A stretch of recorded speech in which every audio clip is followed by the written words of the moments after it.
In the early 2000s, the gaming industry was still just getting off the ground, slowly gaining popularity, but nobody really saw it as a serious branch of entertainment yet. Then, in 2004, Halo 2 came out and made $125 million in its first 24 hours, outgrossing the movie Pirates of the Caribbean as the highest grossing entertainment release at the time. That's when people started realizing if a game can out-earn a Hollywood movie, it could become something way bigger. From there, the industry started growing even faster. Games began setting trends on their own. Minecraft got so big, it spawned a wave of clones and handed ideas to half the industry. Later, a similar thing happened with PUBG. It created its own hype and sparked a whole wave of games built around its formula. But one series kept outdoing itself. GTA. Every entry became a hit. 3. Vice City, San Andreas, 4, 5. Each part added something new and none of them ever flopped. That wasn't luck.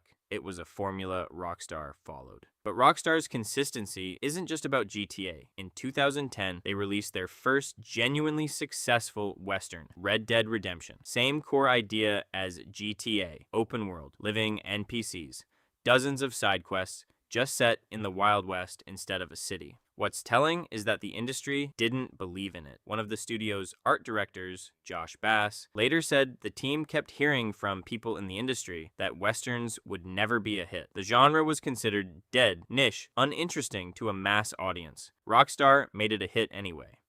8 years later, in 2018, the sequel dropped, RDR2. It didn't just match the original success, it blew past it. $725 million in the first 3 days, the second highest grossing entertainment launch of all time, beaten only by their own GTA 5. So, it turns out Rockstar's formula didn't just work with GTA, Metropolis, or Wild West. Same result. A game that flips the whole genre on its head. And it came down to their system. The same formula they sharpened on GTA, which is worth breaking down from the start. It all started in 2001 with GTA 3. Open worlds already existed, but this was the first game to pull it all together at once. A living 3D city, dozens of missions, cinematic storytelling. Nobody had combined all of that before. It became the #2 best-selling game in the US for all of 2001. A year later came Vice City, and it smashed sales records even harder, 1 million copies in the first 24 hours. But success brought the franchise's first real scandal. Lawyer Jack Thompson started filing lawsuits against Rockstar, blaming the game for real-life murders. The suits kept collapsing in court, but the controversy only fed the hype. 2 years after that, San Andreas. 3 cities instead of 1, a massive map, character customization, hundreds of missions, and minigames. For the first time, the series introduced real character progression. You could bulk up, gain weight from fast food, level up shooting and driving skills. It was the biggest world the industry had seen at that point. Each entry didn't just continue the series, it raised the bar higher than the last. And that kept happening until 5 years after Part 4 GTA 5 came out. It took longer to make than any of the others, and it outdid everything before it, setting the tone for years to come. In its first 24 hours, GTA 5 made $815 million, 11 million copies sold in a single day. 3 days later, it crossed $1 billion, becoming the fastest-selling entertainment product in history. Faster than even Avatar, which took 17 days to hit $1 billion. It landed in the Guinness World Records, not once, but 7 times, including highest revenue in 24 hours and fastest entertainment product to gross $1 billion across film, music, or games. And even now, almost 13 years later, GTA 5 still shows up everywhere, still pulling in over $1 million a day. Total revenue is closing in on $10 billion, more than Avatar, Titanic, and Avengers Endgame made combined, even though everyone's heard of those films. And thanks to that sustained success, Rockstar earned something almost no other studio has: freedom. The freedom to make their next game on their own timeline, not a publisher's, no matter how long it takes. After GTA 5's release in 2013, the silence began, the longest gap in the series' history. For years, Rockstar wouldn't even confirm a new entry was in development. It got to the point where fans started interrupting live broadcasts and TV shows just to shout about GTA 6 on camera. Only in February 2022 did Rockstar finally confirm it officially. The game was in development. The statement was as vague as it gets. Just well underway, no details, no date, not a single frame. Half a year later, in September 2022, journalists called it one of the biggest leaks in gaming history. A hacker posted 90 videos, 50 minutes of unfinished gameplay, pulled straight from Rockstar's internal servers. Take-Two's stock dropped more than 6%. The wildest part, the hacker was 17 and was later ruled psychiatrically unfit to stand trial. Then, after more than 10 years of silence, in December 2023, Rockstar dropped the first real trailer. Even that didn't go smoothly. The trailer leaked early, forcing the studio to rush out an official release just to keep control of the moment. The result blew past anything YouTube had ever seen. Over 93 million views in the first 24 hours. It crushed the previous non-music video record, held by MrBeast at 59 million. MrBeast himself publicly acknowledged his record was broken, and Rockstar thanked him for it on Twitter. Within 72 hours, the trailer hit 120 million views, and it was just a 2-minute montage without a single second of gameplay.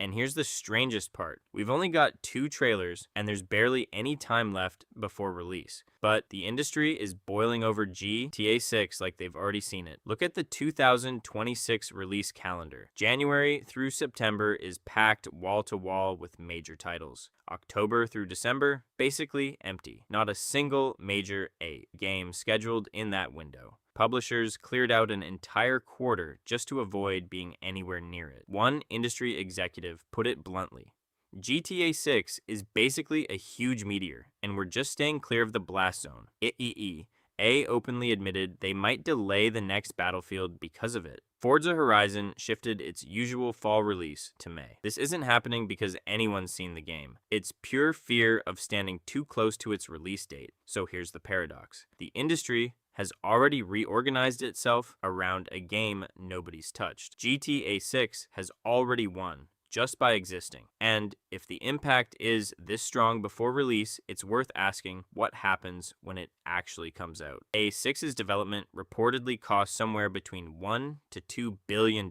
Unconfirmed officially, but even the low end makes it the most expensive game ever made. For comparison, RDR 2, one of the most ambitious projects in the industry, cost around $300 to $500 million. So GTA 6 cost 3 to 4 times more. Take-Two is projecting $8 billion in revenue in a single fiscal year, but what does that mean for everyone else? When a single studio puts up numbers like that, it resets expectations across the whole industry. Investors and publishers start demanding the same scale of ambition from other studios, even ones nowhere near that kind of budget. And yet, GTA 6 itself will launch at a standard AAA price, $70 to $80. No inflated markup. That proves something to the industry. Even with a multi-billion-dollar budget, profitability isn't built on a single copy's price tag. It's built on sales volume and long-term online service. And this isn't just happening with money and dates, it's happening with the announcement style itself. Rockstar released a teaser for the trailer. Not the trailer itself, just a poster with a date, not a single frame. Other major franchises copied that move instantly. Call of Duty, Warzone, Fall Guys, Halo Infinite all started announcing their announcements in the exact same format. It got to the point where fans in the comments started openly calling it cringe, complaining that everyone was copying the same trick. So it turns out GTA 6 is setting a new bar, not just on money, but on the whole approach, what a truly big game is supposed to look like. But the higher that bar gets raised, the harder the fall if something goes wrong. This story already has a precedent. Cyberpunk 2077. 8 years of development, massive hype, and in the end, one of the loudest launch failures in the industry's history. Bugs, unfinished features, a wave of refunds. The game only got saved years later, through patches and a prequel series. Journalists are already drawing the comparison directly. The longer the wait and the louder the hype, the less room there is for error.